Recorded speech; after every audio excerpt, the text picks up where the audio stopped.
should employers be able to force their staff to get the COVID vaccine? One industry survey suggests that a third of businesses are considering vaccine passports. So that is proof that staff have had both jabs before they come back into the office. But others are against the move, including Iceland, NatWest and AstraZeneca. Now, the British Chamber of Commerce says most businesses are, and I quote, extremely confused by the government's guidance on vaccine passports. Well, vaccines are just one of a number of ways businesses are looking to get workforces back safely, with new distancing norms and cleaning plans being considered. Well, let's speak to a couple of guests now about this issue. We've got Alex Kiernan, who is an employment lawyer at Locke Associates Group. They work across the southeast of England. And Liviu, have I said that correctly? Yes. Liviu Tudor, fantastic. I hate getting names wrong. He's president of the European Property Federation and chairman of Genesis Property. First of all, Liviu, just explain to us what your view is as an employer. Would you even contemplate forcing your team, your workers, to be double jabbed in order to go back to work? Not necessarily. I would not push anybody, because if you want to solve an issue, you may create another one, a big pressure on people which are not willing to take that. And legally, Alex, I mean, I'm guessing that employers aren't able to force this through. I mean, it's certainly the case that employers clearly cannot force, in the sense that they can't hold someone down and stick the needle in the person's arm. It's more a question of, well, what action can an employer take if an employee refuses to have the jab? And there are certain steps. It really depends on the circumstances and the risk that the employer is willing to take. I mean, you get into quite a lot of the detail, but in short, in my view, it does sort of really depend on if the individual has less than 2 years service, they are in certainly a much more vulnerable position to be dismissed if they refuse to have a jab.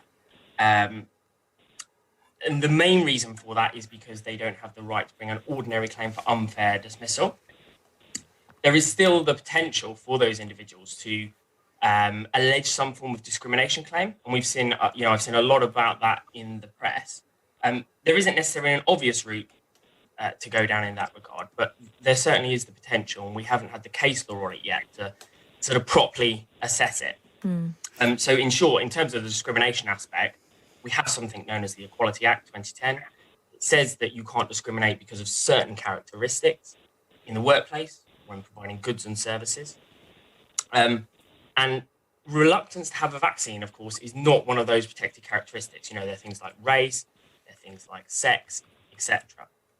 There is a potential legal argument that's out there that the refusing someone to turn up to work or dismissing them could be indirectly discriminatory. If someone has more than 2 years service, I think they're in a much better position to argue that they've been unfairly treated if they're forced out because they haven't had the vaccine. But it does depend on the setting. Of course, we've had a sort of particular exemption in respect of workers in care homes. Yes, of course. And that's something the government's been pretty strong on, hasn't it?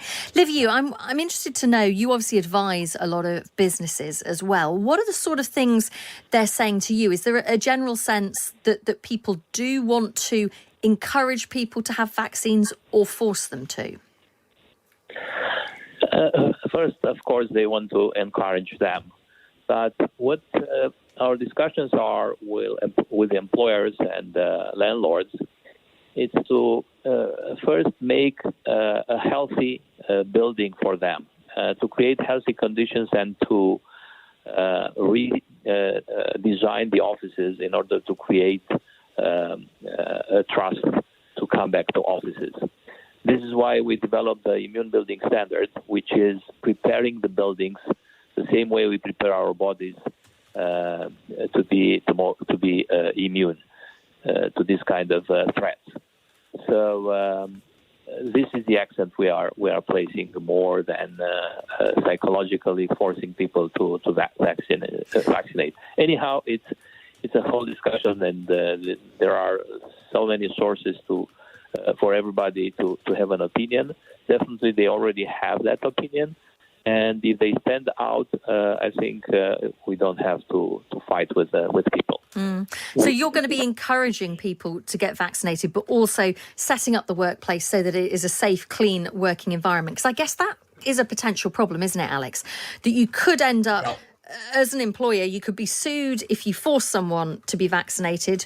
But then equally, I guess you could be sued by people who may say, well, actually, you're forcing me to come back to the office, but I don't feel safe. Yeah, absolutely. And it's a problem. It's a concern that we've seen repeatedly, as you may imagine, over the last sort of year and a half or so. Absolutely, as an employer, as your other guest mentioned, you are required to, make your place of work COVID secure. There's lots of government guidance on it. It includes things like doing those risk assessments, discussing the situation with employees, understanding their individual circumstances, and doing your best basically to minimise risk. I'm wondering, when we're hearing, it's just being reported that the likes of Facebook, Google, Netflix are insisting people are double jabbed before they go back into an office. Are those big companies just betting on, I mean, we can only guess, but are big companies like that just betting on employees just going along with it and not challenging it?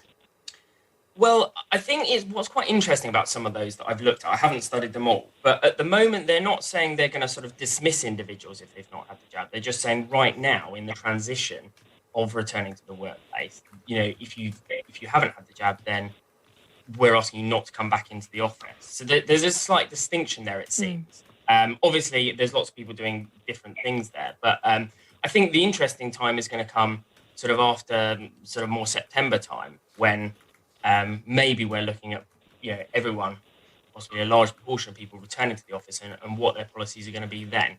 And yes, I do think there's a case of those companies, understandably, waiting to see what government does. Liviu, do you get a sense that businesses are confused by what the government is asking them to do and what they're able to do? No, I don't feel that.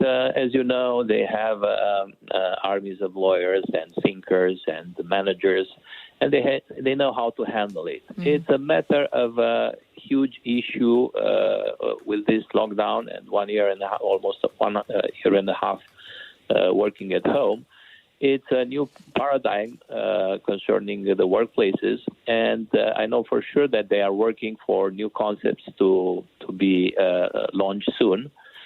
So they are trying to convince people to come back because productivity is better when you work in a team.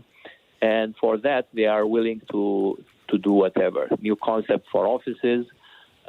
If vaccine is good and it's proved to be good, they encourage people to be vaccinated. And a lot of other investments they will do in order to convince people that offices is the right place to work from. Yeah. Listen, thank you ever so much for speaking to us this morning. I'm grateful to both of you for giving us your time. That was Liviu Tudor, who is president of the European Property Federation and chairman of Genesis Property. And we also heard from Alexis Kiernan, who is an employment lawyer at Locke Associates Group, who works across the southeast of England.